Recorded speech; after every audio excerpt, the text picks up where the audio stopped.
শান্তর 4 নাম্বার টেবিলে কি লাগে দেখো। স্যার আপনাদের কি লাগবে বলেন।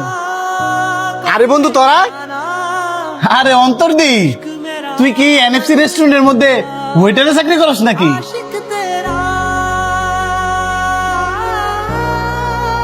হ আমি এই রেস্টুরেন্টে ওয়েটারে চাকরি করি। এই বয়সে কেউ বেটা ওয়েটারে চাকরি করে রে? এই বয়সে খামু ঘুরমু, লাইফটা এনজয় করমু।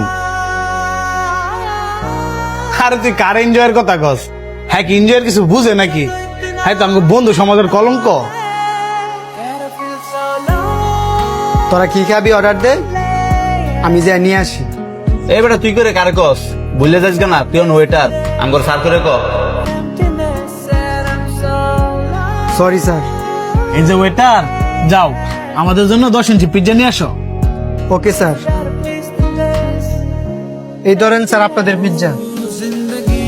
ভালোই তো ওয়েটারগিরি করতারস, মানুষের কামলা দেশ, এটা দেখতে ভালোই লাগে। আরে বাদ দে, এই তুই যা, কিছু লাগলে ডাক দি মনে। স্যার কি লজ্জা লাগতেছে? চাকরি আর করতা না? না স্যার, আমি আর ওয়েটারে চাকরি করতাম না। দেখো, যারা কাজের লজ্জা পায়, যারা কাজকে অপমান করে, তারা ভবিষ্যতে কিছু করতে পারে না। না করতালেন নাই, আমি স্যার কাজ করতাম না। আমার এখানে কাজ করার জন্য তোমার আমি জোর করবো না, কিন্তু একটা কথা মনে রাখবা, পুরুষ মানুষের কাজ ছাড়া কোনো গতি নাই। তোমার যে বন্ধুরা আইলো, দেখে তো মনে হইলে বাপের অনেক টাকা আছে, তাই বাপের হোটেলে বসে বসে খায়। কিন্তু তোমার বাপের তো আর টাকা নাই যে বাপের হোটেলে বসে বসে খাইবা। একদিন যদি ইনকাম না করো, কেউ বাসার নিচে গিয়ে কইতো না সে নেই এক বেলা খা।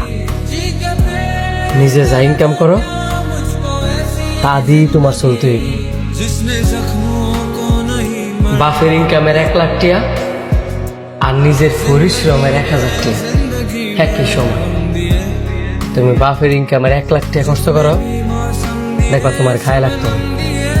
কিন্তু নিজের পরিশ্রমের 1000 টাকা কষ্ট করো, ঠিকই দেখবা গায়ে লাগবে।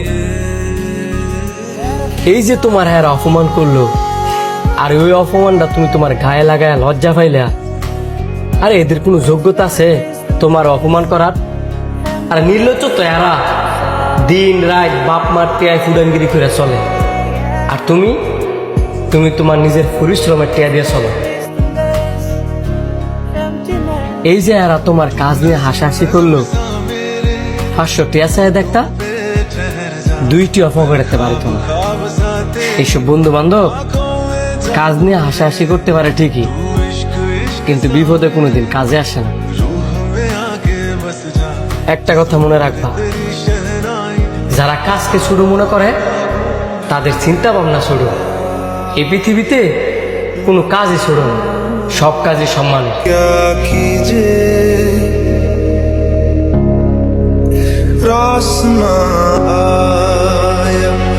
रहना दूर क्या कीजिए।